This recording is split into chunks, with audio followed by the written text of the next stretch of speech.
Hey, what's up guys? Welcome back once again England। की रानी का खोया हुआ दहेज जिसकी कीमत अरबों में है और अस की खबर कुछ लोगों को लग जाती है। फिर क्या था, तलाश शुरू हो गई, लेकिन क्या किसी को वो हासिल हो पाया? कहानी की शुरुआत होती है समंदर के बीच में, एक जगह को दिखाते हुए जिसके नीचे कई फीट गहराई में था, जिसे तलाश है अवरिश्प की, जो सन 1775 में कहीं अचानक सीख हो गई उसे। आज के जमाने में लोग कोयन डूरी के नाम से भी जानते हैं, यानी कि रानी का दहेज जिसकी कीमत है $500 मिलियन। उसकी तलाश में फीन काफी ही समय से है, लेकिन अभी तक उसके हाथ कुछ नहीं लगा। लेकिन इसमें हिम्मत नहीं छोड़ी, बस लगा हुआ है।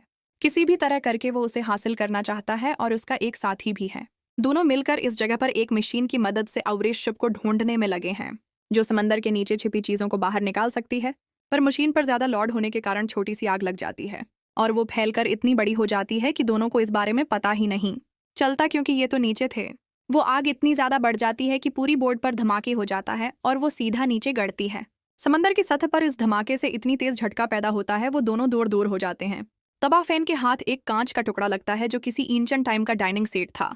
ये देख वो फौरन आता है और अपने दोस्त फालिस को भी दिखाता है। दोनों ही बहुत खुश थे, क्योंकि उन्हें इतना तो पता चल गया है कि जिस चीज की तलाश में वो यहाँ आए थे वो यहीं कहीं आसपास हैं। तभी उनकी नजर पड़ी अपनी बोट पर, जो वहां नहीं थी, तो इन्हें समझ आ गया कि असल माजरा किया है। वो कोई पुराने जमाने का डाइनिंग सेट नहीं, बल्कि उनके ट्वाइट सेट का टुकड़ा है। अब उनकी पूरी बोर्ड पानी के नीचे है। उसे कहते हैं एक पल में खुशी तो अगले पल में दुख। अब इस मायूसी से वो अभरे ही थे कि तभी उनके सामने एक नाम आकर रखी, जिस पर सवार थे दो लोग, जो इन पर बंदूक तान कर बोलते हैं कि तुम दोनों को हमारे बोस ने बलाए सीन शीप टोकर पहुंचता है बगबनी नाम के शख्स पर, जो कि माफिया है। अभी वो अपनी $1 मिलियन ऐश पर बैठा है। दरअसल फन ने उसे पैसे उधार लिए थे, जो कि अभी तक उसे चुकाए नहीं। इसीलिए वो उसे कहता है कि इतनी जल्दी हो सके मेरी नजरों से दूर हो जाओ और उसे मार दो। फैन बनी को समझाता है कि उसके हाथ कुछ ऐसा लगाए जो आज से पहले किसी ने कभी नहीं देखा। वो उसे वही प्लेट दिखाते हुए बताता है कि ये क्वीन डोरी का हिस्सा है, जो आज से 400 साल पहले खो गया था। लेकिन अब उसे पता चल गया है कि वो कहाँ है। पर बनी समझ जाता है कि वो उसे फुद्दू बना रहा है, क्योंकि ये प्लेट नहीं बल्कि एक टॉयलेट सीट का टुकड़ा है। खैर, अब बनी उसकी बातों में नहीं आने वाला था, इसीलिए वो और उससे उसके लोग और मुश्किल कर देते हैं। उन्होंने उसके पैरों में जंजीर बांधी और फिर उसके दूसरे सिरे पर एक भारी लोहा, जिससे वो पानी के नीचे खचना शुरू हो जाता है। लेकिन फिर इतनी आसानी से हार मानने वाला नहीं है। इन दोनों पर ही हमला कर दिया और उसके हाथ लग गई उसकी खुद की बंदूक और उसे उन पर हमला बोल दिया। खुद फिरार हो गया। वो समंदर की सतह के नीचे पहुंच गया, जिसे उसे सांस लेने में तकलीफ हो रही है। अगर ज्यादा देर वो ऐसा रहा तो मर भी सकता है। तभी उसे अपने सामने बंदूक पड़ी दिखी, जिसकी जंजीरों पर शॉट करके वो उसे खोल देता है और वो आजाद हो गया। वही दूसरे सीन में हम फन की पत्नी डिस को देखते हैं, जो वकील के सामने बैठी है पिछले 1 घंटे से, क्योंकि आज उसका तलाक है। पर फन अभी तक वहां नहीं पहुंचा और पहुंचेगा भी कैसे? वो तो समंदर के बीच में है। बेचारा वकील तो बैठे बैठे परेशान हो जाता है। उसने अब सिर्फ 15 मिनट का टाइम दिया। अगर तब तक फेन नहीं आया तो वो उसकी सारी प्रॉपर्टीज उसके नाम कर देगा और उस तलाक को भी मंजूरी दे देगा। तो वहां फेन को अब एक रेस्क्यू बोट मिल जाती है, जो लोग भगाते हुए किनारे तक लेकर आते हैं और छोड़ देते हैं। यहाँ 15 मिनट बीत चुके हैं, जिससे अब तलाक हो गया है और वो प्रॉपर्टीज भी डस के नाम हो गई है। अगले ही सेकंड वहां फिन पहुंचता और भीगे कपड़ों में। लेकिन अब कुछ नहीं होने वाला। फिन बहुत समझाता है कि ऐसा मत करो, अब कुछ नहीं होने वाला। लेकिन अब कोई उसकी बात नहीं सुनने वाला। जिसने भी प्लान बना लिया है कि वो फन की एक लोथी बोर्ड को बेच देगी, जिससे वो अपनी पढ़ाई पूरी करेगी। लेकिन कोर्ट से बाहर निकलकर वो उसे बताता है कि वो बोर्ड तो इसकी कब की डूब चुकी है, उसे हासिल करने का कोई मतलब नहीं है। लेकिन आहा, उसे और कुछ मिला है जो इन दोनों की किस्मत बदल सकता है। पर इस बार में डिस उसकी बातों में नहीं आने वाली, क्योंकि ऐसा कुछ वो पहले कई बार कह चुका है। लेकिन उस बार ये वो उसे प्लेट पर बनी चित्र को दिखाता है, जो देख दीस कहती है कि मैंने उसे कहीं देखा है।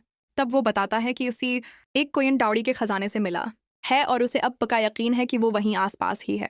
उसे उसके साथ चलना चाहिए, लेकिन देख उसे नकार देती है और उसके सर पर मारकर वहां से चली जाती है। हालांकि ये उसे भी पैसों की सख्त जरूरत थी, लेकिन वो उसे कुछ नहीं कहती। यहाँ वो सीधा पहुंची अपने पुराने बोस नागल के पास, जो एक बिलियनर है। अब वो बड़ी सी आज पर है, जहां अपनी बेटी जीना का इंतजार कर रहा है, जिसे एक आइलैंड पर जाना है ये पता लगने पर डिस चौंक जाती है कि वो आइलैंड यहाँ से काफी दूर है। तब नागिल बताता है कि उसकी चिंता मत करो, वो चुपर से आ रही है। उद्रफन अपने दोस्त फाल के पास पहुंचता है, क्योंकि उसे पैसों की सख्त जरूरत है और अगर अब उसे कोई इन्वेस्टर नहीं मिला तो उसके हाथ से ये पूरा खजाना निकल जाएगा, जो कि वो चाहता नहीं है। फुल्स ने नीगल के बारे में उसे बताया कि वो यहीं पास में रखा हुआ है। अभी उसकी बेटी जीना आने वाली है चॉपर से। अगर तो उसे किसी तरह से दोस्ती कर ले तो तेरा काम बन जाएगा, क्योंकि उसके बाप के पास बहुत पैसा है।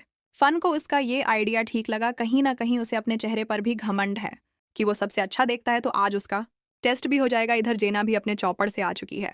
फिन भी बोट लेकर निकल गया। उसके पीछे पीछे इतने में अचानक से जेना की हैट उलट गई और ये चीज़ फेन ने देख लिया और समझ गया कि यही सही मौका है उसे अम्प्रेस्ट करने का। उसी लिए उसने अपने टीलेंट दिखा और बड़ी ही फुर्ती से उस हिट को पकड़ लिया। लेकिन तभी जाना कि बड़ी वाली बोर्ड छोटी बोर्ड को कुचल देती है, जिससे वो चोटील हो जाती है और सब फौरन उसे ऊपर लेकर आते हैं। तो निगल भी वहां आता है, जिसे उसकी बेटी कहती है कि इस आदमी ने इसकी हेड को बचाने के लिए अपनी जान दांव पर लगा दी। अब निगल उससे कहता है कि तुम हमारे साथ ही रख जाओ आज की रात और हमारे साथ डिनर करो। वो तो यही चाहता था, पर जब रात में वो खाने के लिए बैठते हैं तो वहां डिस खाना लेकर आती है और जब उसने फेन को देखा तो वो गुस्से में उस पर खाना फेंक देती है। ये देख निगल ने दोनों को बुलाया और पूछा कि असल में सारा माजरा किया है। तो डीडीज ने बताया कि वो पहले हस्बैंड वाइफ हुआ करते थे, लेकिन अब वो अलग हो चुके हैं। अब निगल उनके काम के बारे में पूछता है तो फन बताना शुरू करता है। उसका काम है खोए हुए खजाने को ढूंढना, जैसी कि वो अभी एक खजाने को ढूंढने में लगा है, जो कि शुभ है यही जिस जगह पर हम खड़े हैं वहां सन 1775 मैं गुम हो गया था। उसकी बात उसे निकल ने बोला कि तुम इतनी कॉन्फिडेंट से कैसे कह सकते हो कि वो खो चुका है? हो सकता है कि वो डूब गया हो। वो बताता है कि इस जहाज का नाम अवूरी था, जिसकी खासियत थी कि वो किसी भी तूफान या फिर कितनी भी बड़ी लहर को झील सकता है। उसके साथ जितनी भी जहाज थी सारी डूब गई, पर अवूरी नहीं डूबा, क्योंकि उसका कैप्टन को 3 साल बाद एक शहर में देखा गया, जिसे लोगों का मानना था कि उसने कहीं उस खजाने को छिपा दिया जिसकी कीमत है $500 मिलियन। मैंने एक जगह पर खुदाई की, मुझे उस सुराग मिले हैं जैसे कि एक प्लेट जो इसकी दहेज का हिस्सा है। ये सब सुनने के बाद निगल की बेटी जीना कुछ ज्यादा ही एक्साइट हो जाती है। उसने तुरंत ही हाँ कर दिया पैसे लगाने के लिए, तो निगल को भी हाँ करना ही पड़ता है, जिसे फेन बहुत ज्यादा खुश था और उसलिए अपने दोस्त फोर्स को भी हाँ बुला लेता, जिसका कि ये आइडिया था इस आइलैंड की ओर जाना शुरू करते हैं। पर जब निगल उसे देखता है तो बताता है कि उसे बनी ने खरीद लिया, तो अब हम वहां नहीं जा सकते, जिस इंडस फन पर बहुत लालची कहती है, क्योंकि उसने खुद के लालच के लिए पूरे आइलैंड को ही बेच दिया। पर फन के पास कोई रास्ता नहीं था, क्योंकि उसके गर्दन पर तलवार थी, पर उसका कहना था कि खजाना आइलैंड पर नहीं बल्कि समंदर के नीचे है और समंदर किसी का नहीं होता। इसीलिए अब हमें अपने काम जल्दी करना होगा, उससे पहले कि वो सर्च शुरू कर दे। फैन को दौर एक बोर्ड दिखाई दी जिस पर खड़ा था उसका ग्रुप मीच, जिसे देखकर उसने चलाते हुए कहा कि ये खजाना उसका नहीं है। इससे भी यही बात कही, हालांकि मुझको फिन से पहले से ही पता था इस चीज के बारे में। पर अब ये फैसला होता है जिसने पहले खजाने को ढूंढा वो उसका बिना समय गवाही फन पानी में कूद जाता है। तब वो देखता है कि मुझ के लोगों ने पूरे समंदर के नीचे विस्फोट लगा रखा है, जिसे उड़ाने पर नीचे की सतह खसक जाएगी और हो सकता है कि उन्हें वो शप नजर आ जाए। वो फौरा ही सारे वायर को हटाना शुरू करता है। उसी लिए मुझ अपने लोगों से कहता है कि अभी बटन दबा दो क्योंकि वो मर जाएगा। उसी लिए उसका एक आदमी मजे मजे में बटन दबा देता है, जिस से नीचे एक तेज धमाका होता है। फैन दूर जाकर गड़ता है, लेकिन तभी उसके हाथ एक स्पिंच तलवार लगती है। हालांकि वो उसे ऊपर लेकर जाता है और उससे पहले कि वो ऊपर पहुंच गई इस झटके के कारण, और पहुंचा भी कहाँ, सीधा मुझ की बोट पर, जहां उसके लोगों ने उसे बहुत मारा और वो तलवार निगल की बोट पर थी। वापस आने पर वो अपने दोस्त से कहता है कि ये बस एक शुरुआत, ऐसी न जाने कितनी तलवार और न जाने क्या क्या होगा नीचे, उसीलिए मैं जल्दी काम करना होगा, वरना बाजी कोई और ले जाएगा। अब रात में डिस्कॉफन के लिए बड़ा लगता है। उसने उसे गुस्से में बहुत कुछ बोल दिया, कहीं ना कहीं वो उसे मज़ भी कर रही है। उसीलिए वो उसे बात करने के लिए जाती है, पर वो तो अपने कमरे में था ही नहीं। वो तो अभी इस समय आइलैंड पर जहां बनी के लोगों के साथ वो दो हाथ कर रहा है। तभी उसके सामने बनी आ गया, जिसे उसने एक डील दी। अगर वो उसे जाने देगा तो वो उसे खजाने में से 10% देगा, पर बनी के मन्ना खून लग चुका है। ऊपर से उसने उसे पैसे भी ले उस लिए उसने कहता है कि मुझे पूरा चाहिए, और हाँ अगर वो नहीं मिला तो तुम्हारी गर्दन मेरे हाथ में होगी। ये कहने के बाद उसके लोगों ने उसे मारकर पानी में फेंक दिया। अब जो वो वापस आया तो उसने देखा कि डीज बार बैठी है, जिसने पूछ ही लिया कि उसे कितने पैसे लिए हैं, तो वो बताता है कि $1,00,000। अब ये माजरा खतरनाक होने लगा है, हमें जल्दी उस खजाने को ढूंढना पड़ेगा। सुबह होते ही ये लोग समंदर में कूद जाते हैं, क्योंकि अब उन्हें जल्दी से अपने कब्जे में करना है उसे। पर पूरे दिन मेहनत करने के बाद भी उनके हाथ कुछ नहीं लगता। उसे सभी मायूस होकर वापस आते हैं और फैन से पूछते हैं क्या सच मैं यहाँ पर ऐसा कुछ है, तो वो कहता है कि अभी तक तो उसे यही लगता है, क्योंकि यहाँ का पानी बहुत ही साफ है। अगर सच में अवहीरी यहाँ होता तो हमें इतनी खोज के बाद दिख जाता, लेकिन वो नहीं दिखा। मतलब ये है कि हम अपना बस समय बर्बाद कर रहे हैं। तभी कैप्टन आकर बताता है कि तूफान तेजी से आ रहा है, हमें नॉर्थ क्यों और जाना चाहिए। तो निगल उसे हाँ कर देता है। तभी पन के दिमाग की बत्ती जलती है, वो सीधा जाता है कैप्टन के पास और पूछता है कि आखिर वो नॉर्थ की और क्यों जा रहा है। तो वो कहता है कि वहाँ का पानी छिछला है, चट्टानों से घरा है, तो तूफान का खतरा कम हो जाएगा। ये सुनने के बाद फन कहता है कि उस कैप्टन ने भी यही सोचा होगा और वो भी वहीं गया होगा, उसे ले बना वक्त गवाह है। वो सीधा नॉर्थ देशा की तरफ पहुंचता है और रात में ही पानी में डुबकी मार लेता है। काफी देर खोजबीन के बाद फाइनली फन को इस जहाज की ट्यूब दिखती है, जिससे वो दोनों कंफर्म हो जाते हैं कि वो यहीं कहीं हैं। अगले दिन उन्होंने उस जहाज के कई सारे पार्ट को ढूंढा पर वो नहीं मिला, जिसकी उन्हें सबसे ज्यादा तलाश थी, यानी कि वो खजाना।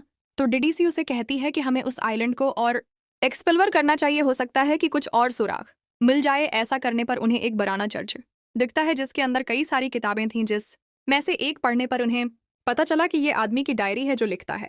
यहाँ पर आने वाला पहला शख्स वो नहीं है। इससे पहले भी एक औरत आई थी जिसका नाम था, उसकी कब्र यही चर्च के बाहर ही है। अब इस नाम को सुनकर फन को समझ आता है कि ये एक क्लो है, दरअसल अवीरी असीब का भी नाम था। अब ये फौरन कब्र को खोदते हैं, जिस में से उन्हें एक बक्सा मिलता है। उसके अंदर सिर्फ एक किताब थी जो उनके लिए किसी नक्शे से बढ़कर नहीं थी, क्योंकि वो किताब खुद अवीरी शिप के कप्तान ने लिखी थी, कैप्टन ने लिखी थी। कैप्टन लिखते हैं कि मैं यहाँ पर कई दिनों से भटक रहा हूँ, लेकिन मुझे अभी तक कोई भी सही जगह नहीं मिली जहाँ मैं इस खजाने को छिपा सकूं। लेकिन जब दिसंबर आया तो मुझे वो जगह मिल गई।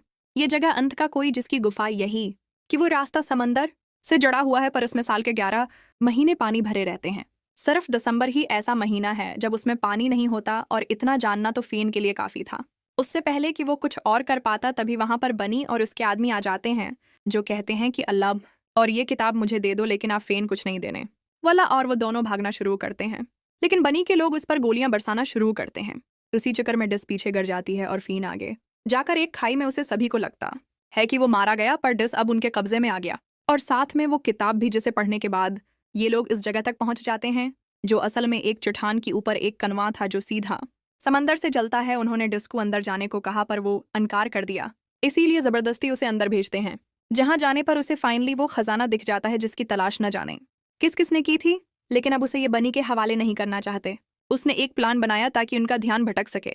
डिस ने गौर किया कि हर थोड़ी देर पर यहाँ पर लहर आती है, जो सीधा उस खजाने से टकराती है, जिसे ऊपर पानी का फव्वारा जाता है। तो वो एक सोने के सिक्के के डब्बे को पानी में रखती है, और जैसे ही वो लहर आती है, वो इस डब्बे को इसमें डाल देती है, जिससे वो सीधा नीचे जाता है, और ऊपर हर तरफ सोने के सिक्कों की बारिश होने लगती है।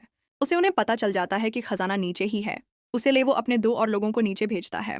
वहीं दूसरी तरफ हम देखते हैं कि फेन अभी भी जिंदा है, और वो मुश्क की मदद मांगता है और बताता है कि इन लोगों ने डिस को कैद कर लिया, और वो खुद फिर से उसी आइलैंड पर जाता है और उसे कन्वे में कूद जाता है, जिसमें पहले डिस मौजूद। उसे जिंदा देकर वो बहुत खुश होता है। इधर मुझ के लोग अब उसकी मदद के लिए आगे बढ़ रहे थे। तभी बनी के पास उसका एक आदमी आकर इस खजाने का एक बक्सा देता है। तो बनी उसे दूसरे वाले साथी से पूछता है, तो वो कहता है कि अभी वो नीचे है, लेकिन इतने भी इन्हें वो फवारियां दिखता है, जिससे लाल पानी बहा रहा था, यानी कि इन दोनों ने उसे मार दिया। उसीलिए वो अपने आदमी को एरो देता और कहता है कि जाकर इन्हें मार दो। लेकिन तभी दोस्तों वहां मच और उसके लोग आते हैं, और जब वो देखते हैं कि बनी ने अपने एक आदमी को नीचे भेजा है, तो खुद मच नीचे पानी में कूद जाता है उसे मारने के लिए, और अब इन लोगों के बीच में घमासा आन जोड़ देता है, जो देख बनी को लगा कि उसे भागने में ही भलाई है, पर उसे वो खजाना भी तो चाहिए था, और इसीलिए ऊपर आते हुए डिस्क उसने एक बार फिर बंदी बना लिया। उसे लेकर एयरप्लेन को उड़ाने लगा। तभी फिन ने उसे देख लिया। जेना की स्पीड बोर्ड की मदद से उसके प्लेन तक पहुंच गया दोनों में फिर से, लेकिन सही समय पर डिस उसे धिका दे देती है, जिससे वो सीधा नीचे गिरता है, और गिरते गिरते उसने एक गोली प्लेन के फ्यूल टैंक पर मार दी है, जिससे प्लेन अब तेजी से नीचे आने लगा। हालांकि उन्होंने बहुत कोशिश की किसी भी तरह करके उसे कंट्रोल कर ले, लेकिन वो इसी समंदर में क्रश हो गया। अब डिस को लगा कि फन तो मारा जा चुका है, लेकिन वो दोस्तों जिंदा था, जो उसे पूछता है कि क्या वो उसे दोबारा शादी करेगी, और वो मान जाती है। नेक्स्ट सीन में हम देखते हैं कि ये दोनों शादी कर लेते हैं, और उन्होंने उस पूरे खजाने को बाहर निकाल लिया, जिसमें से एक म्यूजियम में रखा, और उसके बदले में सरकार उन्हें ढेर सारे पैसे दिए, जिसे पाकर ये बहुत खुश है। उसी के साथ ये कहानी यहीं पर समाप्त हो जाती है। आपको कहानी कैसी लगी हमें कमेंट करके जरूर बताएगा। मिलते हैं अगली वीडियो में। Thank you so much watching. Peace out.